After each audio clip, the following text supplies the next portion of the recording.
முத்தத்தாலே பெண்ணே சேலை நெய்வேன் கண்ணே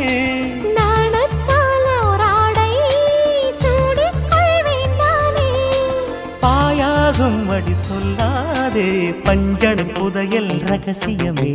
சாய்ந்தாடும் சங்கில் துளி பட்டாலும் முத்தாகிடும் முத்துண்டே செம்பூவே பூவே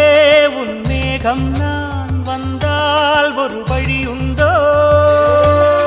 மன்னவன் விரல்கள் பல்லவன் ஒளியோ படை கொண்டு நடக்கும் மன்மத சிலையோ இமைகளும் உதடுகள் ஆகுமோ வெட்கத்தின் விடுமுறை ஆயுடின் வரைதானோ செம்பூவே